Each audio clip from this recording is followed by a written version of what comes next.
আমরা ইতিপূর্বে যত বয়ান শুনেছি, আজকে যত শুনেছি, আগামী দিনে বেঁচে থাকলে যত বয়ান আমরা শুনব, সবগুলোর মূল উদ্দেশ্য হলো আমরা যেন নেককার হয়ে যাই। হ্যাঁ, কি হয়ে যায়? আজকে মুসলমানের অভাব নেই, আজকে মুসলমানের অভাব নাই, ইমানদারের অভাব নাই, কিন্তু নেককার ইমানদারের যথেষ্ট পরিমাণ অভাব। মাশাআল্লাহ। তাহলে বলবেন, মনে হইতেছে আপনারা কথা বলবেন, বর্তমান দুনিয়াতে আমাদের আর কোনো কিছুর অভাব নাই, শুধু নেক আমলের অভাব। আমরা নেককার হওয়াটাই আমাদের বড় অভাব, যার কারণে 200 কোটি মানুষ পৃথিবীতে, আমরা মুসলমান থাকার পরেও আমরা সারা পৃথিবীতে আজকে ইহুদি খ্রিস্টানদের হাতে মার খাইতে আছি।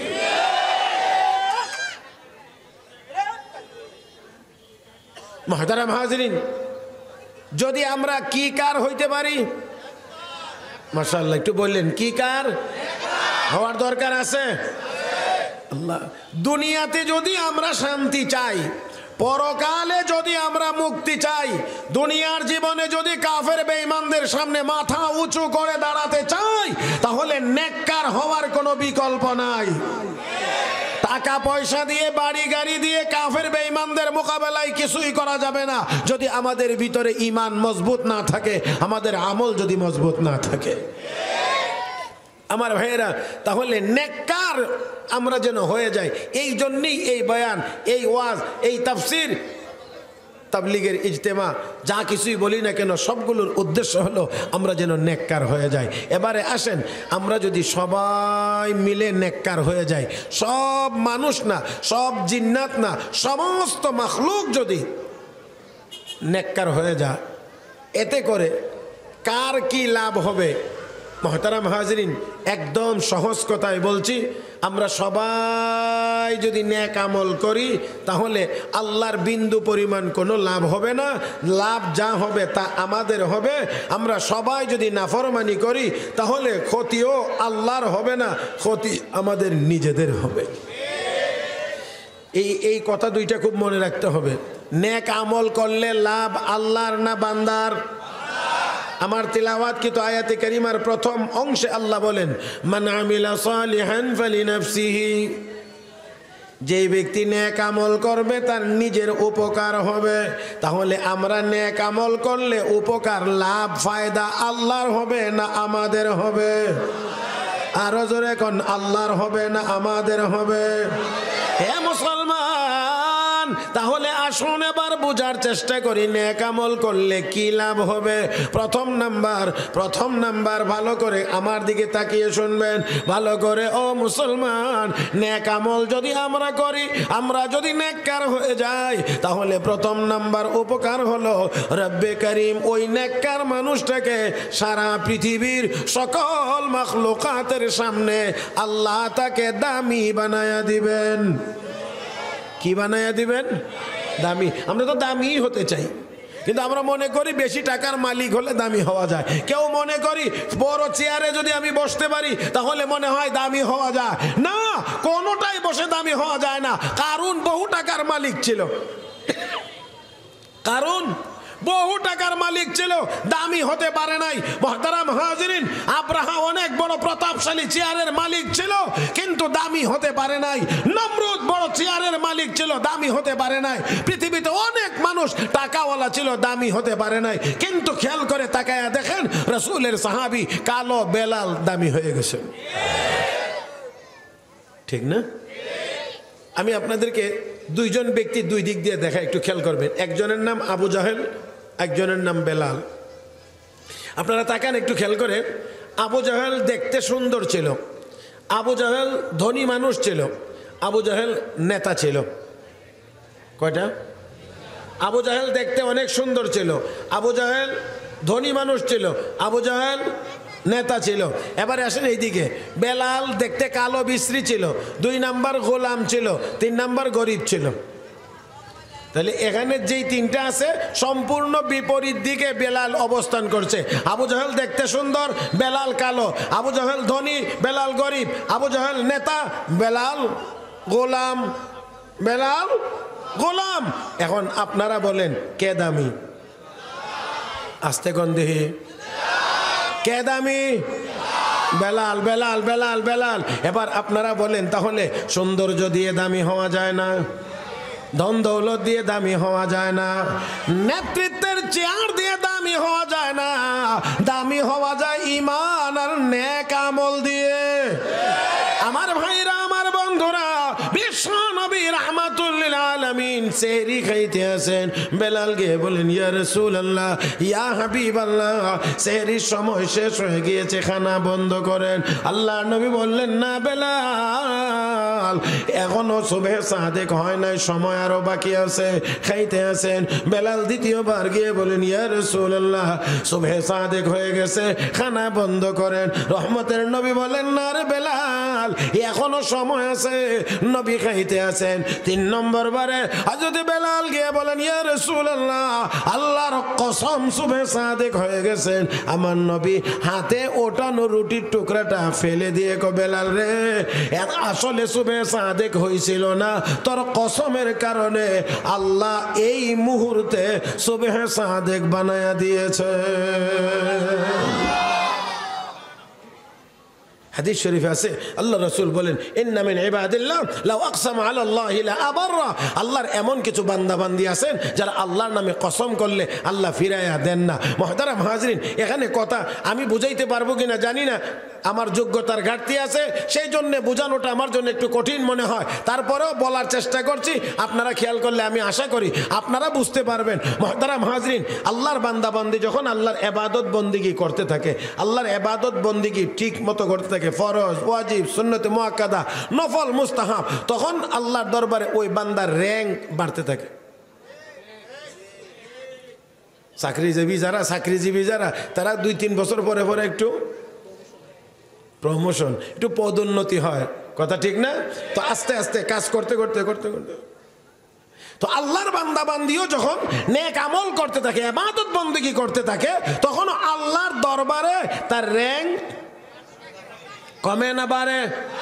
বাড়তে বাড়তে বাড়তে বাড়তে বাড়তে বাড়তে এমন একটা জায়গাতে চলে যায়, একটা সময়ে, যেই সময়টায় গেলে, যেই জায়গাতে গিয়ে পৌঁছলে আমার আল্লাহ তখন কয়ে, বান্দা, তোর হাত এটা তোর হাত না, এটা আমি আল্লাহর কুদরতি হাত। তোর জবান এটা তোর জবান না, এটা আমি আল্লাহর কুদরতি জবান।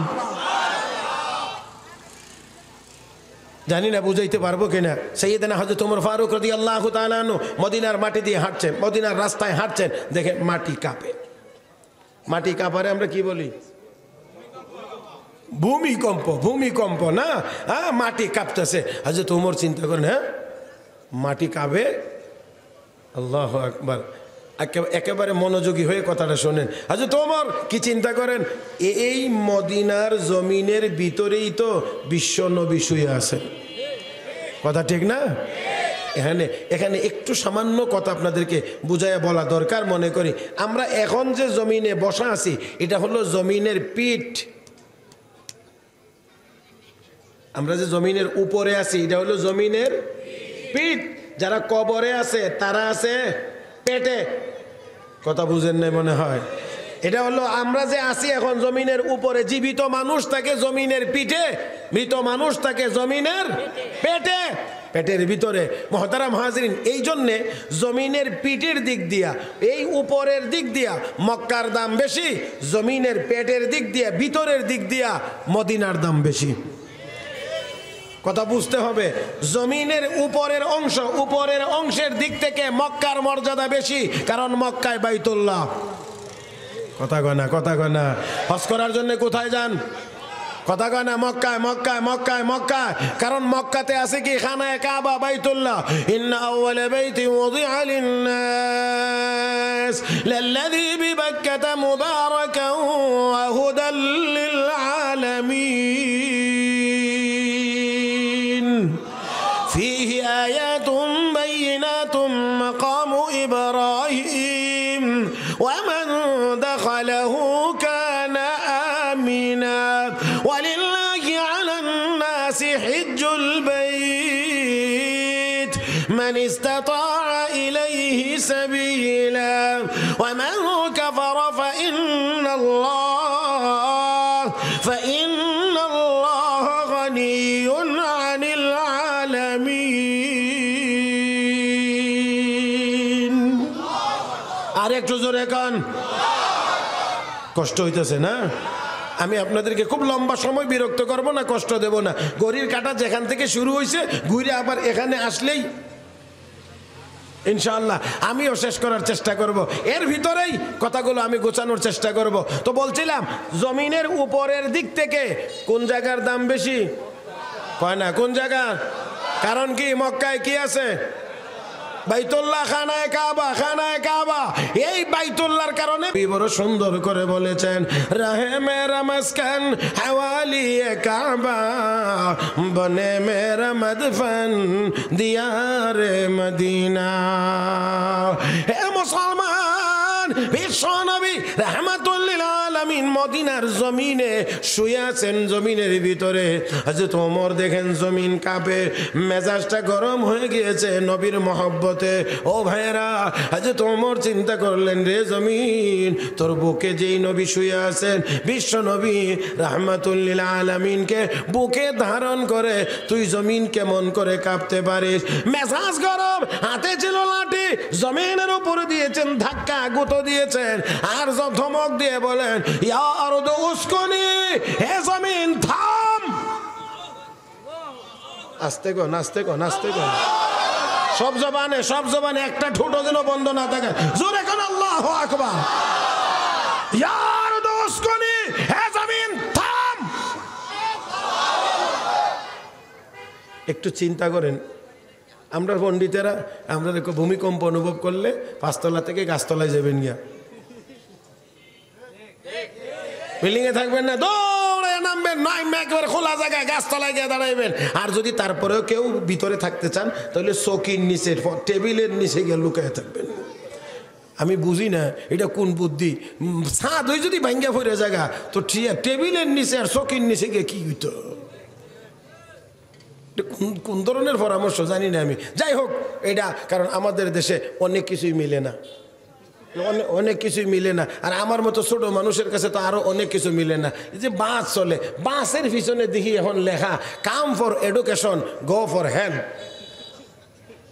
ও মাইরে কি রে, আগে দেখতাম এগুলি লেখা থাকতো স্কুলের ওয়ালে, গেইটে লেখা থাকতো come for education, go for health, শিক্ষার জন্য আসো, সেবার জন্য বেরিয়ে যাও। এখন এটা বাসের পিছনে লিখে তো রেখেছে, এর কি অর্থ দাঁড়াইছে আমি জানি না। এরকম আরো অনেক কিছু। কালা কসকসা চামড়া, এবারের নাম সুন্দর আলী। বাংলাদেশে একবারে কালো কসকসা, এই বেচারার নাম সুন্দর আলী। আর একবার দেবেন লাল টকটকা সুন্দর, বেটার নাম কালাসান ভুইয়া। কি আজীব কারবার। এ হলো আমাদের। কষ্ট পাইতেছেন না? চলবে কয়েক মিনিট, অসুবিধা হবে না তো ইনশাআল্লাহ? আল্লাহ তুমি সবাইকে কবুল করো, আল্লাহ তুমি সবাইকে কবুল করো, আল্লাহ তুমি আমাদেরকে হেদায়েত নসিব করো। জোরে বলি আমিন। আমি বলছিলাম হযরত ওমর জমিনকে ধমক দে, লাঠি দিয়ে গুতা দেয়, ইয়া আরদু উসকুনি, হে জমিন থাম। যে বলেন দেখি জমিন কার? আস্তে কোন দে, জমিন কার? আসমান কে বানাইছেন? জমিন কে বিছাইছেন? না আমরা? হ্যাঁ, বিজ্ঞানীরা, বিজ্ঞানীর বাপেরা।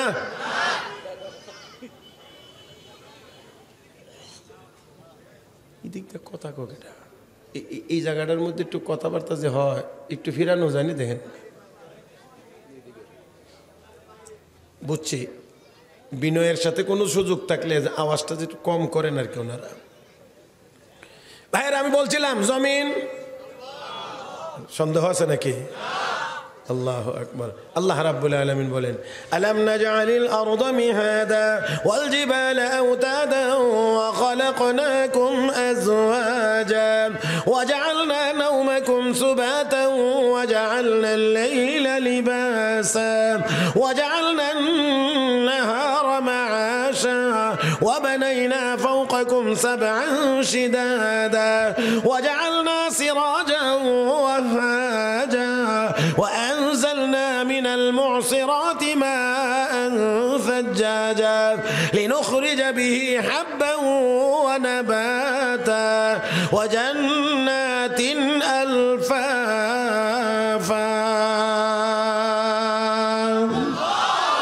হে মুসলমান, জমিনকে বিছানা কে বানায়া দিয়েছেন? আসমানকে সাত কে বানায়া দিয়েছেন? বিজ্ঞ উলামায়ে কেরাম বুজুর্গান দিন এখানে আছেন। ও বন্ধুরা, জমিন তো আল্লাহ পানির উপরে বিছাইছেন। জমিন কিসের উপরে? জমিনকে আল্লাহ পানির উপরে বিছাইছেন। পানি পানি যেন মাটির নিচে পাইপ গাললে কি বের,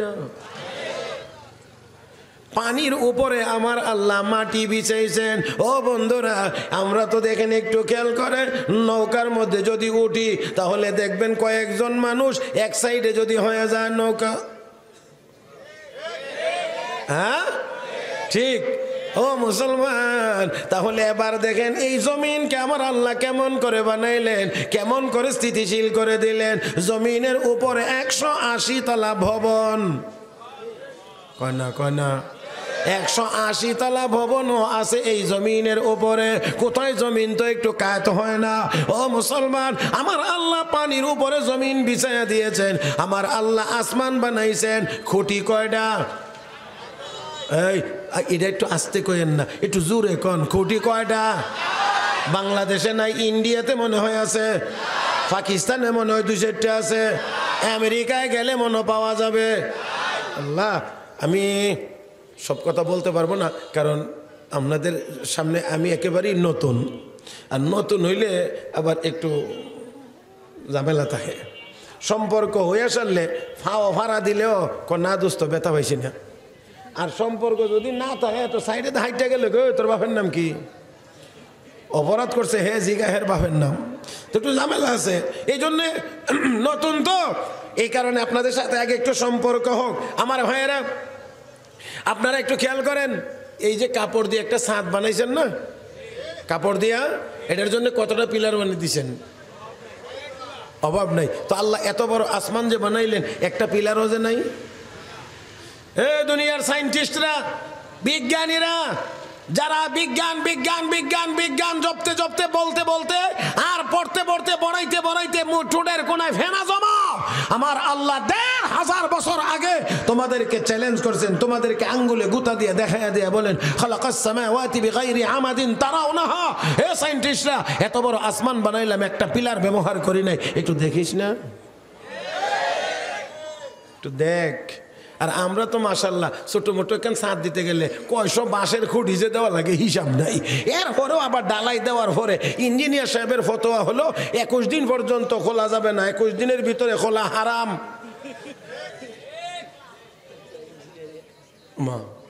21 দিনের ভিতরে এই খোঁটা সরানো হারাম, 30 দিন পর্যন্ত মুস্তাহাব।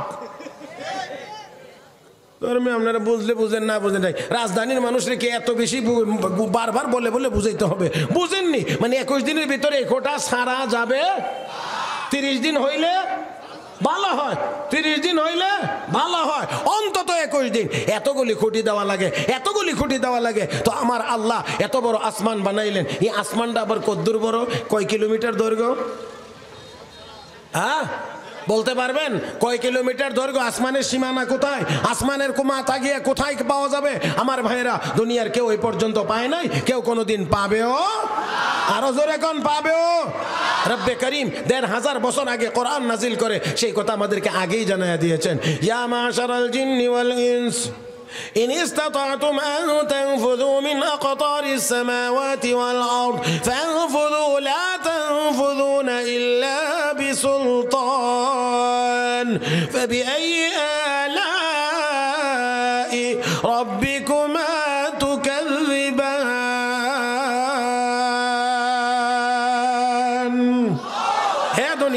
হে দুনিয়ার জিনেরা, হে মানুষেরা, আগে আল্লাহ জিনদেরকে ডাক দিয়েছেন এই জন্য জিনের গতি বেশি, দ্রুত যাইতে পারে। এই জন্য আমার আল্লাহ ডাক দেখো, হে জিনের দল, হে মানুষের দল, চেষ্টা করে দেখ আমার আসমানের সীমানা খুঁজে বের করতে পারিস কিনা। আল্লাহ রাব্বুল আলামিন বলেন না, পারবে না। লা তানফুযুনা ইল্লা বিসুলতান, আমি আল্লাহর দেওয়া ছাড়পত্র ছাড়া আসমানের সীমানা খুঁজে কেউ বের করতে পারবে না। আমার ভাইয়েরা এই পর্যন্ত পারে নাই। কেউ কেউ যদি মনে করেন যে আমাদের কাছে এখন টেকনোলজি বড় আছে, বড় টেকনোলজি আছে, দ্রুতগতি সম্পন্ন বিমান আছে, অমুক আছে তমুক আছে, তা দিয়ে মনে হয় আসমানের সীমানা খুঁজে বের করা সম্ভব না। রে মুসলমান, না না, আসমানের সীমানা খুঁজতে যদি বিমান নিয়ে যাইতে হয় তাহলে আগে বিজ্ঞানীদেরকে চিন্তা করতে হবে ওই বিমানের ট্যাঙ্কিটা কত বড় বানাইবে, তেল কত লাখ লিটার নেওয়া লাগবে। এত বড় ট্যাঙ্কিও হবে না, এত বড় বিমানও হবে না, আসমানের সীমানা দেখাও কোনোদিন হবে না। এই মিয়া বাংলাদেশ থেকে বিমান উড়াল দিলে একটা না তো এই আমেরিকায় যাইতে পারে না, মাঝখানে গিয়ে নাই মিয়া আবার তেল ভরণ লাগে। কথা ঠিক না? তো মাত্র 20-22 ঘন্টা, এই 20-22 ঘন্টা আমেরিকা যাইতে লাগে, এতে করেই মাঝখানে গিয়ে তেল লওয়া লাগে। এখন যদি আসমানের সীমানা খুঁজতে হয় তাহলে আগে বসতে হবে তাদেরকে, ওই বিমানটা কত বড় হইব ওইটা পরে, আগে ট্যাঙ্কি কত বড় হইব ওইটা ঠিক করো।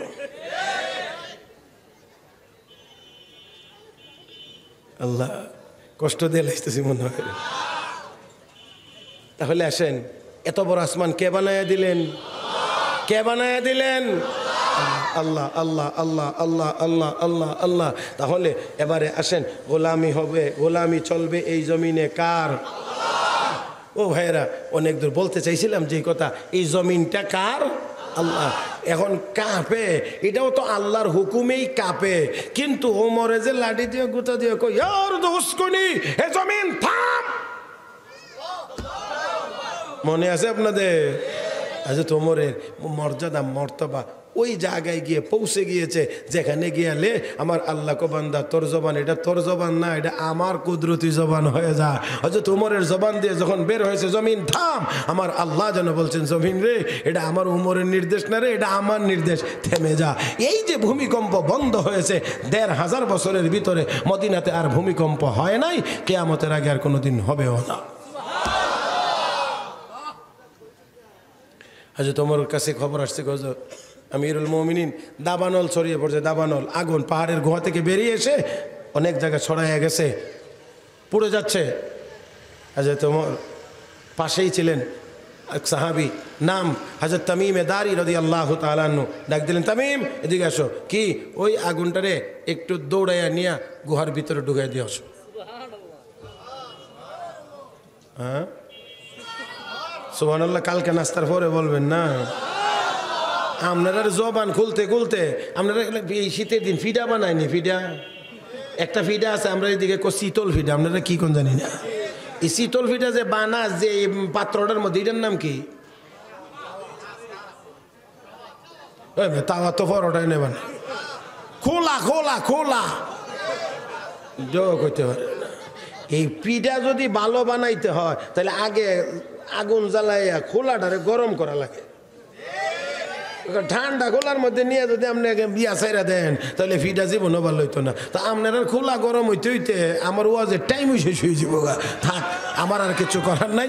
এই জন্য আপনারা কবে সুবহানাল্লাহ কইবেন আর কবে আপনারা একটু গরম হবেন, এই গরম পর্যন্ত যাইতে যাইতে আমার ঘড়ির কাঁটা আমার সিগন্যাল দিয়ে লাইব। আর যদি মনে করেন যে না এখনো সময় আছে তাহলে সুবহানাল্লাহ আলহামদুলিল্লাহ একটু জোরে কইেন। এত বুবা শ্রোতালয়ে আমি ওয়াজ করতে পারি না, অন্তত আমি পারি না।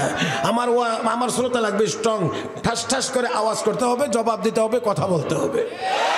এই কম্পিউটারের যুগের শ্রোতা, এটা তো এই মিলে আওয়াজ করেন, এটা তো অ্যানালগ যুগের কথা। এই ডিজিটাল যুগের শ্রোতা এরকম না, আরো ঠাস ঠাস করতে হবে। আল্লাহ আমাদের সবাইকে তৌফিক দান করুন। কি বলছেন? এই আগুনটারে নিয়ে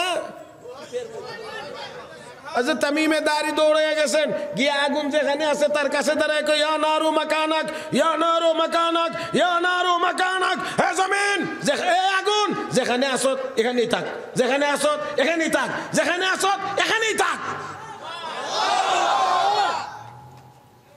এবার আর আগুন সামনের দিকে আর আসে না। এবার রুমাল লইছে, চাদর বা রুমাল লইয়া এনে দে।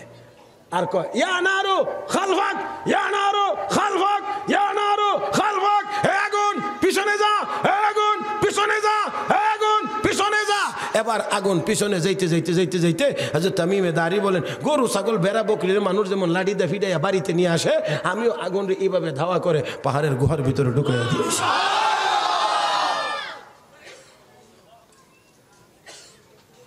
এটা বন্দুকের জোরে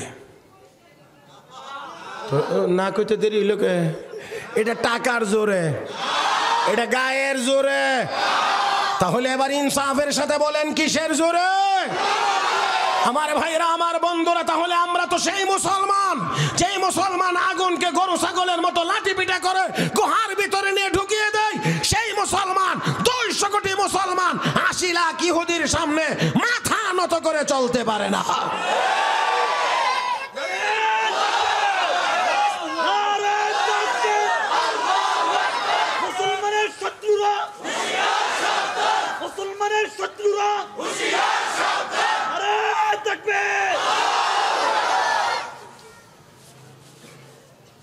মুহতারাম হাজিরিন,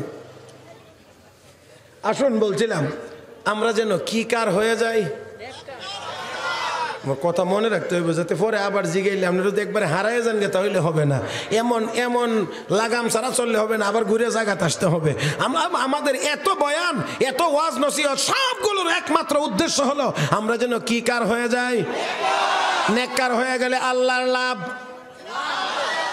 নেককার হয়ে গেলে আল্লাহর লাভ, আমাদের লাভ। কি লাভ?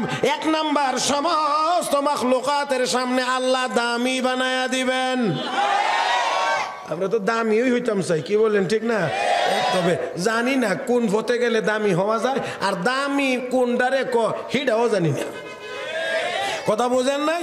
দামি কোনটা রেখো। আমরা বর্তমান দুনিয়ার মানুষ কোনটা বুঝি? আগে আমরা ছোট সময় বুঝতাম, লোকেরা কইতো, আমরা মুরব্বীদের কাছে শুনছি, আদরের ফানি বা তো ভালা। আদর করে যদি ফান্তা ভাত খাওয়া, তাহলে এটার মধ্যে একটা সম্মান আছে, ইজ্জত আছে, কারণ আদর করে সম্মান করে। কিন্তু আমার কাছে এখন কোনো আমি ফান্তা ভাত খাবো না, এবার পোলাও ভাত খাওয়াইয়া যদি 2টা লাত্তিও দিয়া দেখো, দিলে দিছে, খাওয়াইছে তো পোলাও। বর্তমান সময়ের আমাদের মুসলমানদের অবস্থা হয়েছে এই, লাত্তি 2টা দিলে দিছে, অসুবিধা নাই। কি খাওয়াইছে? বিরিয়ানি খাওয়াইছে, পোলাও খাওয়াইছে। তা আমরা এই জাতের পোলাও খাইতে চাই? মুহতারাম হাজিরিন, না না না না, দুনিয়ার কোন কাফের বেঈমানের লাথি মারা পোলাও আমাদের প্রয়োজন নাই, সম্মানের পান্তা ভাত আমাদের জন্য প্রয়োজন। এই কথাখান বুঝাইতে গেলেই একদলের মাথা গরম হয়ে যায়, এই মৌলবীর আমরা পিছনে নিয়ে যাইতে চায়। দুনিয়া এখন অনেক আগাইছে, আগে বেতন 3000 হইতাম, এখন 90,000 হয়। কথা বুঝেন না? মৌলবীরা আমরা পিছনে নিয়ে যাইতে চায়, আমরা পিছনে নিয়ে যাইতে চাই না। মৌলবী কখনোই পিছনে নেয় না, মৌলবীরা সামনের চিন্তা করতে বলে, পিছনের কথা বলে না। মুহতারাম হাজিরিন, সামনের চিন্তা করতে বলে, কারণ মউত পিছনে না সামনে, কবর পিছনে না সামনে, হাসর পিছনে না সামনে, মিজান পিছনে না সামনে, পুলসিরাত পিছনে না সামনে, জাহান্নাম পিছনে না সামনে। তো মৌলবী পিছনে নে কেমনে কইছে? বুঝে না, বুঝে না। কোনটারে পিছন ক, কোনটারে সামনে ক, এটাও বুঝে না। বুঝবো কেমনে? কারণ যেখানে যেটা থাকবার এখানে এটা নাই। মাথার থাকবার কথা ছিল মগজ, হয়ে গেছে গা টয়লেটের ট্যাঙ্কি। আল্লাহ, রাগ করবেন, এখন রাগ করবেন, বুঝা যাইতেছে। আমার ভাইয়েরা, চিংড়ি মাছ চিনেন? চিংড়ি মাছ খুব দামি মাছ, খুব সুস্বাদু মাছ আমার ভাইয়েরা। কিন্তু এই মাছের মগজটা আরো বেশি মজা। কিন্তু দেখবেন এই মাছের একেবারে মগজের মাঝখানে কি কি ট্যাঙ্কি, ট্যাঙ্কি, ময়লার ট্যাঙ্কির একেবারে মগজের মাঝখানে। এই জন্যে চিংড়ি লাভ দিলে, এই একজনে কইছে এতক্ষণে, হায় হায় হায় আমার কপালে এত মন্দ, চিংড়ি মাছ লাভ দিলে কোন দিকে যায়? এই বুঝেননি? কারণ কি? হে ট্যাঙ্কির ময়লা ট্যাঙ্কি কোন জায়গায়? মগজের ভিতরে। এই জন্যে হে লাভ দে, যাই তো সামনে যায় পিছনে। আমাদের দেশেও যারা কয় মোল্লা মৌলবীরা কিছু বুঝে না, আমরা পিছনে নিয়ে যাইতে চায়, এদের মগজের ভিতরেও ময়লার ট্যাঙ্কি জমা হয়েছে।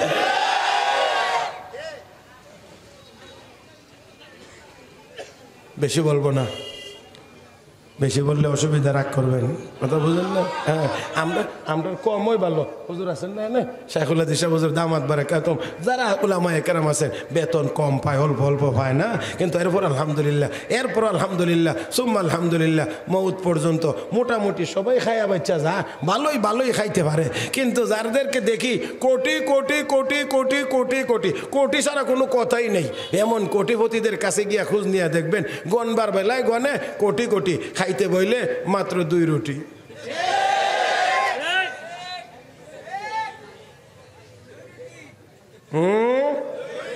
এরপরে আবার একটু গরুর কলিজা, খাসির কলিজা দিয়া না, একটু মগজ দিয়া না, একটু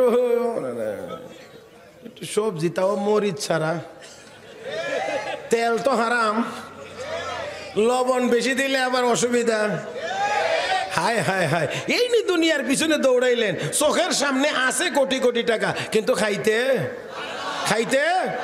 পারে না। নাই এমন মানুষ নাই?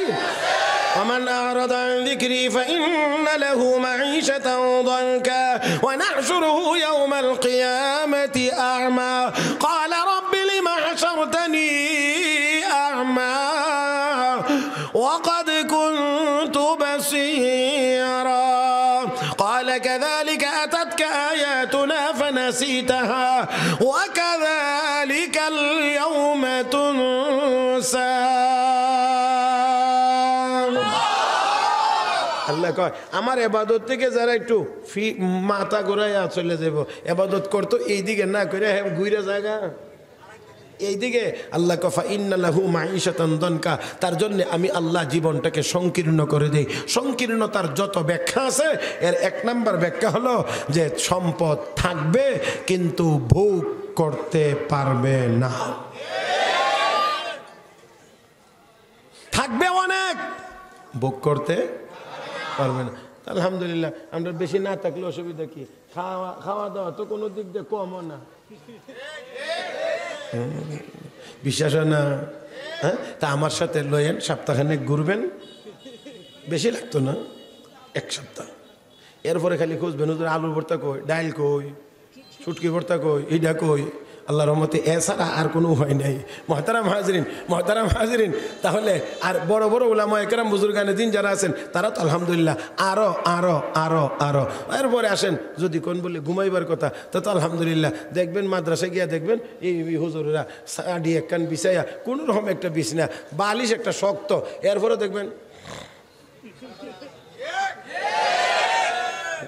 আর সাবে 2.5 লাখ টাকা দামের খাট, নরম তুলতুলে বালিশ, বিদেশি কম্বল, তারপরে চুলা 1 মন, তুলা 1 মন দিয়া জাজিম বানাইছে,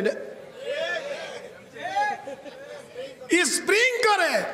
যদি এটার মধ্যে পরে তো ফ্যাট কাম ছাড়া আর কিছু দেখা যায় না।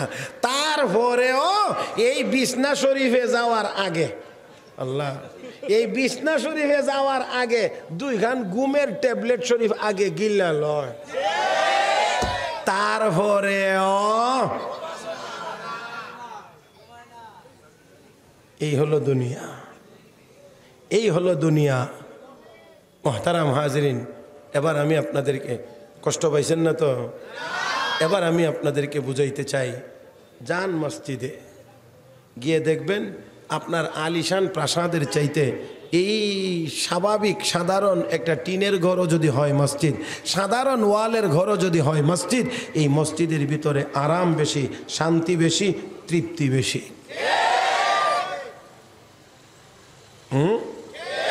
বেশি বেশি বেশি বেশি।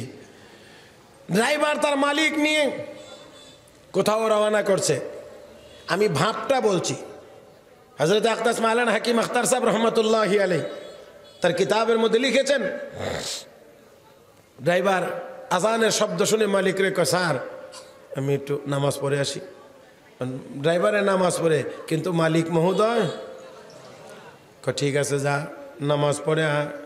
এই ফাঁকে দিয়া গ্লাসটা একটু নামায়া মালিক ভদ্রলোক কি বিড়ি টানে, মনে মনে ভাবছি বিড়ি টানতে টানতে সে নামাজ পড়ে চলে আসবে, কিন্তু গোলাম কর্মচারী ড্রাইভার নামাজ পড়ে আর আসে না, শুধু নামাজ পড়ে। দীর্ঘ সময় বসে থাকার পরে মেজাজটা ঠিক মতোই গরম হয়েছে। এবার গাড়ি থেকে নেমে মসজিদের গেটে এসে ডাক দেয়, ওই আব্দুর রহমান। বোঝার জন্য বলছি। আব্দুর রহমান আস্তে করে এবার এসেছে, জিজ্ঞেস করে, স্যার কি ব্যাপার? তুই বের হোস না কেন?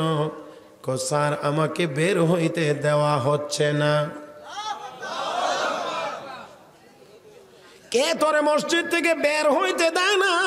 একজন মানুষও দেখা যায় না, তোরে কে বের হইতে দিল না? এবার আব্দুর রহমান অত্যন্ত বিনয়ের সাথে ডাক দে, স্যার যিনি আপনাকে মসজিদে ঢুকতে দেন না তিনি আমাকে মসজিদ থেকে বের হইতে দেন না। আমি জানি না আপনারা বুঝেছেন কিনা, যিনি আর তিনি কে? যে আল্লাহ আপনাকে মসজিদে ঢুকতে দেন না সেই আল্লাহ আমাকে মসজিদ থেকে বের হইতে দেন না। আমার ভাইরা, আমার বন্ধুরা, দুনিয়াদারেরা শুধু টাকা গনে, টাকা গনে, টাকা গনে, আর মনে মনে ভাবে আমরা অনেক কিছু হয়ে গিয়েছি। না না না, ও মুসলমান, যতক্ষণ পর্যন্ত আল্লাহর ইবাদত বন্দেগীর ভিতরে কেউ যাবে না ততক্ষণ পর্যন্ত সে প্রকৃত কোনো আরাম আর মজা তালাশ করে পাবে না। মুসলমান না। সাইয়েদনা হযরত বেলাল হাবশী রাদিয়াল্লাহু তাআলা আনহু যখন নির্যাতিত, সিদ্দিক আকবর গিয়ে বলেন, বেলাল তোমার মালিক বড় খারাপ, তোমার মালিকের সাথে তোমার কেনা বেচার ব্যাপারে কোনো কথা বলতে পারি না। তবে রে বেলাল, তোমার কাছে একটা অনুরোধ নিয়ে এসেছি। বলে কি অনুরোধ? জোরে জিকির করলে যেমন আল্লাহ শুনেন, আস্তে জিকির করলেও আল্লাহ শুনেন। অতএব তুমি আওয়াজটা বন্ধ করে দাও, মনে মনে জিকির করো, তাতে অন্তত তোমার উপর একটু নির্যাতন কমে আসে। এই জন্য অনুরোধ করছি, আস্তে জিকির করবা। হযরত বেলাল বলেন, ঠিক আছে আস্তে জিকির করব, কিন্তু আওয়াজ বড় হয়ে যায়। আবার আবু বকর সিদ্দিক গিয়ে বলেন, ও বেলাল আস্তে জিকির করো। ঠিক আছে, আস্তে, আওয়াজ বড় হয়ে যায়। আবার হযরত আবু বকর গিয়ে বললেন, বেলাল আস্তে। ঠিক আছে আস্তে। এবার চতুর্থবার হযরত আবু বকরের আওয়াজ একটু চড়া। ডাক দিয়ে কো, বেলাল তোমাকে বারবার বলছি আস্তে জিকির করার জন্য, কথা দাও, কথা রাখো না। তোমার আওয়াজ কেন বড় হয়ে যায়? বেলালও বুঝতে পেরেছেন আবু বকরের আওয়াজ একটু চড়া। ডাক দেখো, নবীর সাহাবী, আমি আপনাকে কথা দেই জিকির আস্তে করব, কথা মোতাবেক শুরু আমি আস্তেই করি, কিন্তু আমি যখন আমার আল্লাহর নামের জিকির আরম্ভ করে দেই, আমি আমার আল্লাহর নামের স্বাদ আর মজা আমার কলবে পাইতে আরম্ভ করি। হে মুসলমান, একটু আওয়াজ করে জবাব দিতে হবে, আমার আল্লাহর নামের ভিতরে স্বাদ আর মজা নাই না আছে? আমার ভাইরা, আমার বন্ধুরা, মজনু আঙ্গুল ঘুরাইয়া মাটির মধ্যে কি জানি লেখে আর জপে। লোকেরা জিজ্ঞেস করে, মজনু রে আঙ্গুল রে কলম বানাইয়া, মাটিরে কাগজ বানাইয়া তুই কি লিখস আর জপস? গুফতে মশকে না মেলাইলা মি কুনাম খাতিরে খুদরা তসল্লিমি দে না মেলাইলা মি কুনাম খাতিরে খুদরা তসল্লিমি দেহাম। আমি আমার লাইলির নাম জপি আর লিখি, আর এতে করে আমি আমার মনের ভিতরে সান্ত্বনা পাই, আরাম পাই। হে মুসলমান, আওয়াজ করে জবাব দিতে হবে। লাইলির প্রতি মহব্বত থাকার কারণে মজনু যদি লাইলি জপলে, মজনুর মনে যদি শান্তি আসতে পারে, লাইলির নামের মজার চাইতে আমার আল্লাহর নামের ভিতরে মজা কম। লাইলির নামের চাইতে আমার আল্লাহর নামের ভিতরে মজা কম না বেশি? তাহলে আসুন বলতে চাই, আল্লাহর নামের জিকির করলে মুমিনের কলবে আরাম আরাম আরাম লাগেনি না লাগে না? বেলাল ডাক দেখো, নবীর সাহাবী আবু বকর আমি যখন আমার আল্লাহর নামের জিকির আরম্ভ করে দিই, জিকির আমি আমার আল্লাহর নামের সাদার মজা আমি আমার কলবে পাইতে থাকি। আমি যখন আল্লাহর নামের সাদার মজার সাগরে ডুব মারি, আমার আওয়াজ কেমনে বড় হয়ে যায় এটাও আমি বলতে পারি না। ওই সময়ে কাফের বেঈমানেরা আমার উপরে কেমন জুলুম নির্যাতন করে আমি বেলালের কোনো খবর থাকে না। লা ইলাহা ইল্লাল্লাহ, লা ইলাহা ইল্লাল্লাহ, লা ইলাহা ইল্লাল্লাহ, লা ইলাহা ইল্লাল্লাহ, লা ইলাহা ইল্লাল্লাহ, লা ইলাহা ইল্লাল্লাহ, লা ইলাহা ইল্লাল্লাহ মুহাম্মাদুর রাসূলুল্লাহ। ইনসাফের সাথে বলেন বেমজা না মজা? সব জবানে বলেন বেমজা না মজা? এরা মুসলমান, মজাও কোথায় তাও জানি না। এদিক ওদিক দৌড়াদৌড়ি করি আর মনে করি এই পথে মজা ওই পথে মজা। না না না, কোনো জায়গায় মজা নাই। যদিও থাকে এটা সামান্য, একবার মজা, দুইবার মজা, 3 নম্বর বারে মজা না। কিন্তু আমার আল্লাহর নামের জিকির গতকালকেও মজা, আজকেও মজা, ফজরেও মজা, জোহরেও মজা, আসরেও মজা, মাগরিবেও মজা, আগামী 100 বছর পরেও মজা। যে মজা কখনোই কমে। আমি আবারও বলছি যে মজা কখনোই কমবেও। হে মুসলমান, কিন্তু এই দিকে যায় না, দৌড়ায় অন্য দিকে। আমি শুধুমাত্র বলছি ও যুবকেরা, আজকে গানের পিছনে দৌড়াও। গান তো একবার শুনলে মজা লাগে, 2বার শুনলে আর একটু কম মজা লাগে, 3 নম্বর বারে শুনলে মজাই লাগে না, 4 নম্বর বারে আর কেউ শুনতেই চায় না। কিন্তু তাকায় দেখো, কোরআনের ভিতরে একটি সূরা নাম তার সূরা ফাতিহা। ও মুসলমান, ফজরের নামাজে ওই সূরার তেলাওয়াতের মজা, জোহরেও মজা, আসরেও মজা, মাগরিবেও মজা, এশায়ও মজা, তারাবিতেও মজা, তাহাজ্জুদেও মজা। ও মুসলমান, ইশরাকেও মজা, চাশতেও মজা, আওয়াবিনেও মজা। আলহামদুলিল্লাহি রাব্বিল আলামিন আর রহমানির রহিম মালিকি ইয়াউমিদ্দিন ইয়াকা না'বুদু ওয়া ইয়াকা নাস্তাঈন ইহদিনাস সিরাতাল মুস্তাকিম সিরাতাল লাযীনা আন'আমতা আলাইহিম গায়রিল মাগদুবি আলাইহিম ওয়ালাদ-দাল্লিন।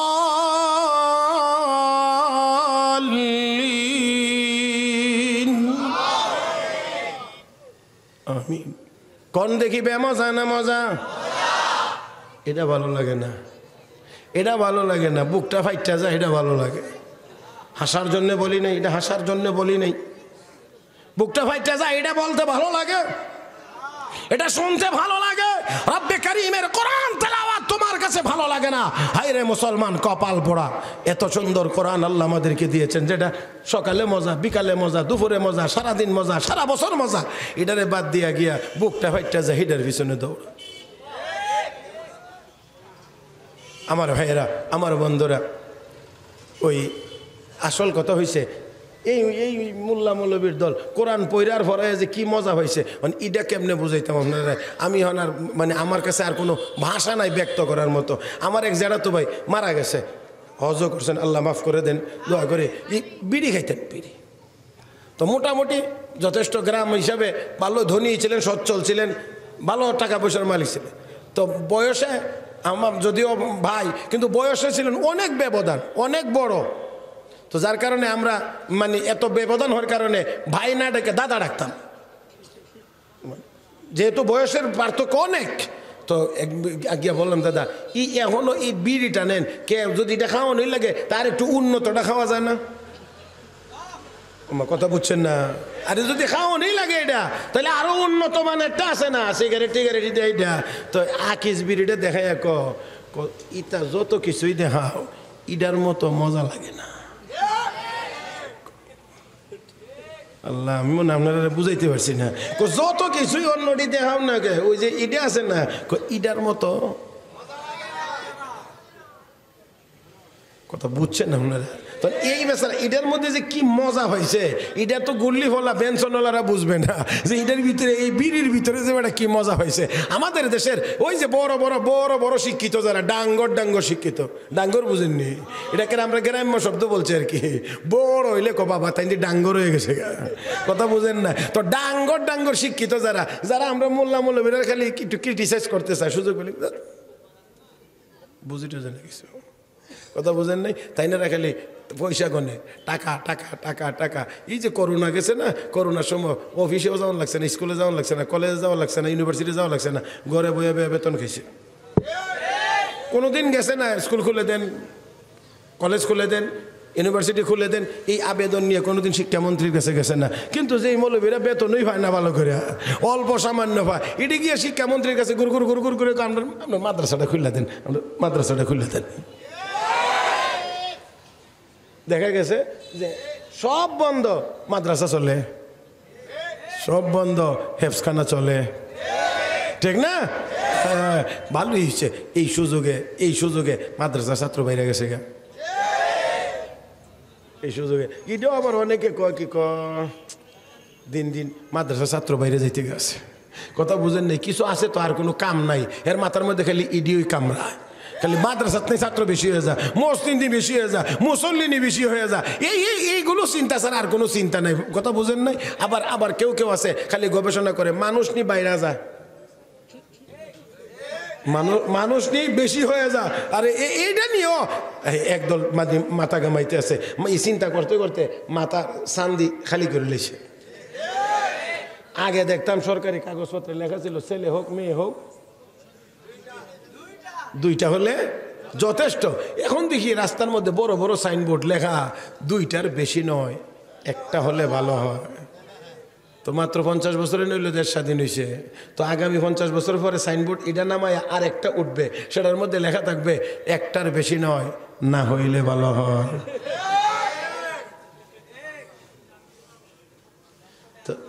তার তার তার তার 50 বছর পরে যদি কোনো সাইনবোর্ড টানাইতে হয়, তাহলে তখন কি লিখতে হবে? ও দেশের জনগণ, দয়া করে বিয়া শাদীটা না করলে ভালো।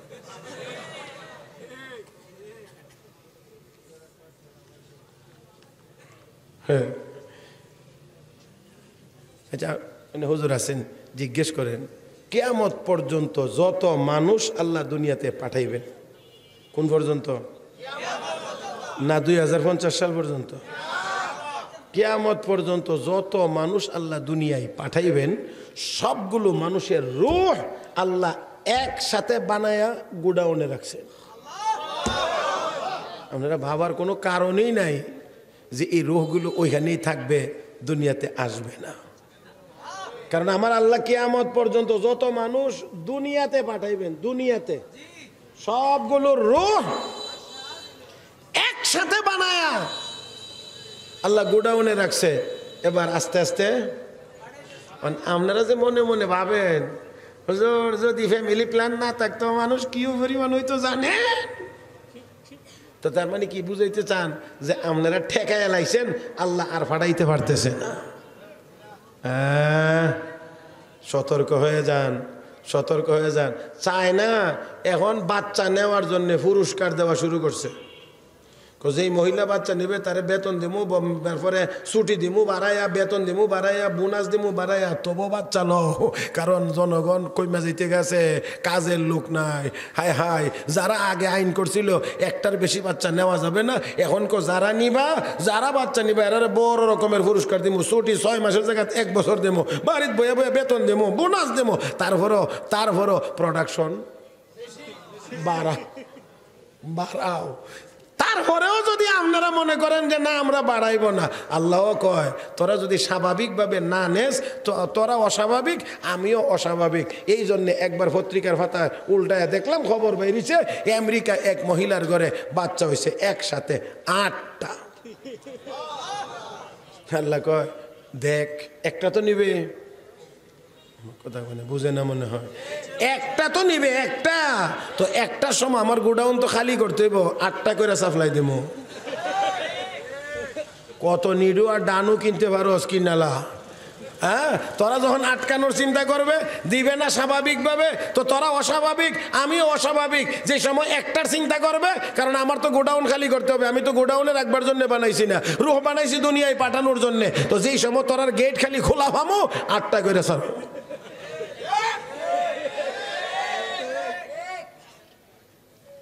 তখন কি করবে? আচ্ছা 8টা যে হইতে পারে এটা আপনারা মনে বিশ্বাস করেন না? না না, আপনার হুজুর এটা আজগুবি কথা কইলি, মানে কোনো জ্ঞান নাই বুদ্ধি নাই। আচ্ছা 2টা যে হয় এটা তো আপনারা দেখেন মাঝে মাঝে, কথা কয় না কে? 2টা যে হয় এটা তো দেখেন মাঝে মাঝে, অনেক আত্মীয় স্বজনের জানা মতে 2টা আছে একসাথে জমজ। 2টা যদি হইতে পারে তাহলে কথা কয় না, 2টা যদি হইতে পারে 8টাও হইতে, তখন কি হইব একটু চিন্তা করেন। বাড়িতে গিয়ে সুরতালির মারে জিগেন, বলে কি করবো যদি 8টা একবারে আল্লাহ দিয়ালা তুই কি করবে?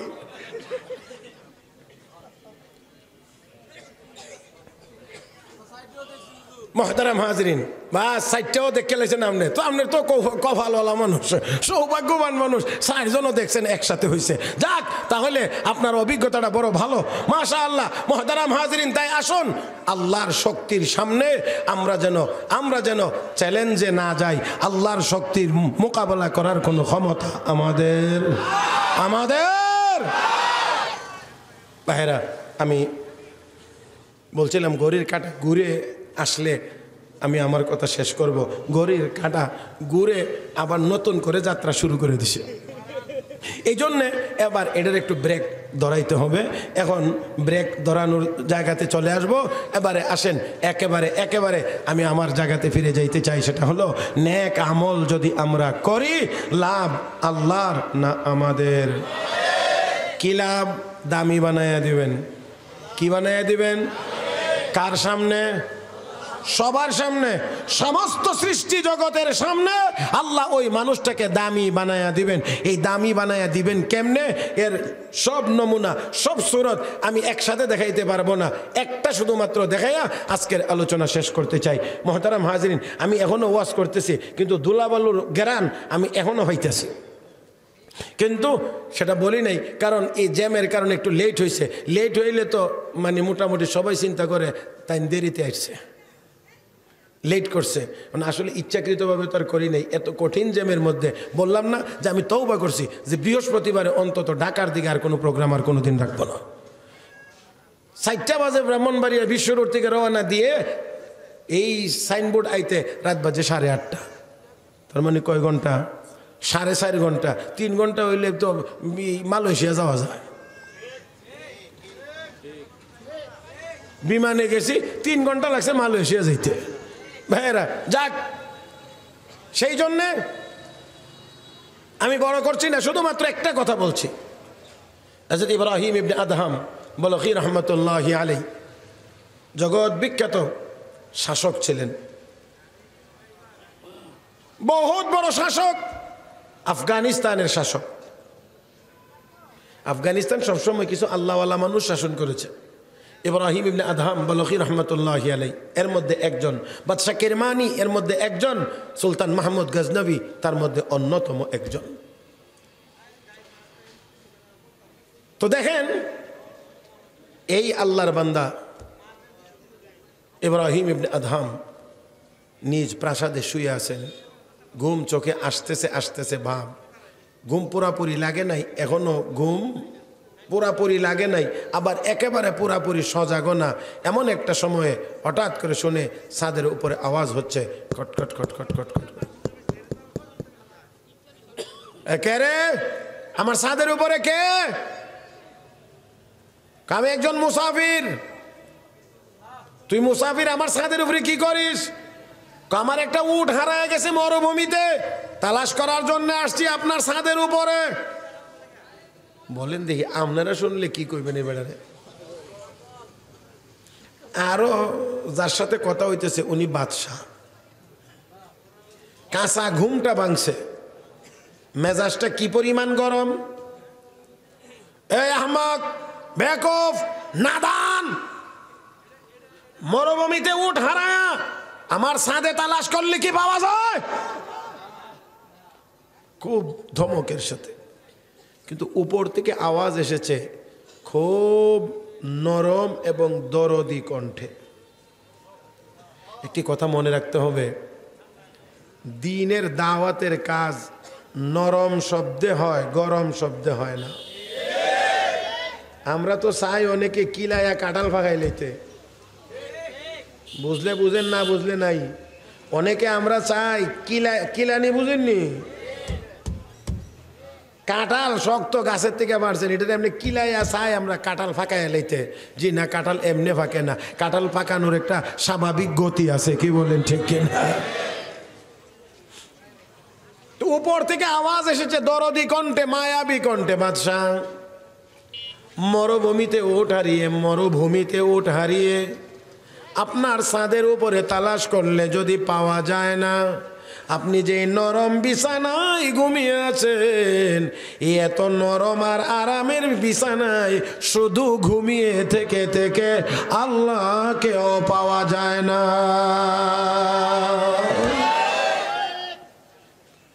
আল্লাহকে পাইতে হলে এই নরম বিছানা ছেড়ে উঠতে হয়, নরম বিছানা ছেড়ে দিয়ে মালিকের দরবারে দাঁড়াইতে হয়, নামাজে মালিকের কদমে পড়তে হয়, সেজদায়। والذين يبيتون لربهم سجدا وقياما والذين يقولون ربنا اصرف عنا عذاب جهنم إن عذابها كان غراما إنها ساءت مستقرا ومقاما।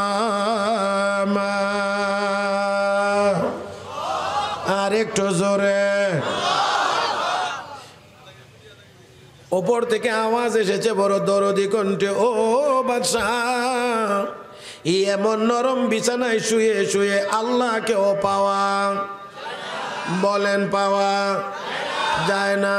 ও মুসলমান, ওয়াজের জন্য বেশি কথা লাগে না, হৃদয়ে যদি গ্রহণ করে নেয় এক দুই কথাই হেদায়েতের জন্য যথেষ্ট হয়ে যায়।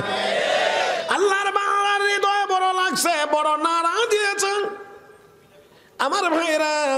উনি বলেছেন বড় গরম করে, উপর থেকে আওয়াজ এসেছে গরম না নরম?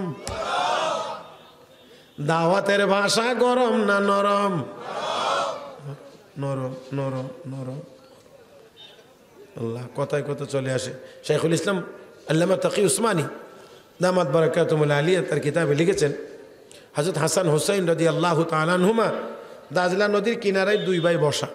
এমন সময় এক মুরব্বী লোক এসে নদীর পাড়ে দাঁড়িয়ে ওযু করছে, বা নদীর পাড়ে বসে ওযু করছে খুব তাড়াহুড়া করে। ওযুটা ঠিক মতো হয় নাই। দুই ভাই একজন আরেকজনের দিকে চা আর মুরব্বীর দিকে চা, মানে চিন্তা হইল বেটা যে ওযু করছে ওযু তো ঠিক মতো হয় নাই। তো এই বেটারে মুরব্বীরে গিয়া কেমনে এই ওযু ঠিক করাইতো, সংশোধন কেমনে করতো? বয়স 70 বছর, কথার কথা। মানে এই লোকটারে গিয়া যদি কয় মিয়া চাচা কি ওযু করলেন মিয়া, ওযু হয়েছে না? তাহলে এই বেটা কেউ বাবা রে আমার ওযু যদি আজকাল না হয় তাই পিছনের একটাও হয়েছে না, কারণ আমি এই শুরুতেই সব ওযু করছি। তো আজকেরটা না হইলে পিছনেরটি হয়েছে না, ওযু যদি না হতে নামাজও হয়েছে না। তো পিছনের 60 বছরের নামাজ যদি না হয়ে থাকে আর বা সময় কদিন তাকার নামাজেরও কাম নেই, ওযুরও কাম নেই, বাদ দাও। এই জন্যে দুই ভাই কি চমৎকার পরামর্শ করে নিয়েছেন, খুব দ্রুত, একটু সামনে গেলেই বুঝবেন। এবার যখন ওযু করে লোকটার নদীর কিনারে এসে উঠছে, এমনি দুই ভাইকে সালাম দিয়েছে, আসসালামু আলাইকুম রহমতুল্লাহ। ওয়ালাইকুম আসসালাম রহমতুল্লাহ। চাচাজি আমরা দুই ভাই, আপনার কাছে একটা কথা বলতে আসছি, আপনি কি একটু সুযোগ দিবেন? কো বাবাজি কি, বাবারা কি বলতে চাও বলো? চাচা আমরা দুইজনে দুই ভাইয়ে আমরা দুইজন তর্কে লিপ্ত। কি নিয়ে? আমি বলি আমার অজুটা ঠিক, আমার ভাই তার অজুটা ঠিক। এখন ফাইসালা দেওয়ার তো কোনো লোক পাই না। আপনি তো মুরব্বী মানুষ, দীর্ঘদিন যাবৎ অজু করতেছেন, আপনার অভিজ্ঞতা বেশি। আপনি যদি একটু নদীর পাড়ে দাঁড়াইতেন, আমরা দুই ভাই অজু করে আপনাকে দেখাইতাম, আপনি ফাইসালা দিতে পারতেন কার অজুটা ঠিক। আল্লাহ, কিছু বলবেন না আপনারা? না, আপনাদের কি মনে হয় হযরত হাসান হুসাইন রাদিয়াল্লাহু তাআলা আনহুর ওযুটা বেঠিক? মুরব্বী সুযোগ পাইয়া কো ঠিক আছে বাবা যাও, দোনোজন ওযু করো, আমি দাঁড়াইছি। এবার যখন ওযু শুরু হয়ে গেছে, আস্তে আস্তে করে মুরব্বীর মাথা নিচু হয়, দোনো ভাই ওযু করে উঠে এবার জিজ্ঞেস করেন, চাচাজি আমরা দুই ভাইয়ের মধ্যে কার ওযুটা ঠিক? মুরব্বী মাথা নিচু করে কয়, বাবা রে, তোমাদের দুজনের ওযু ওই ঠিক, আসলে আমার ওযুটাই বেঠিক। তোমরাটা ঠিক, আমারটাই ঠিক হইছে না।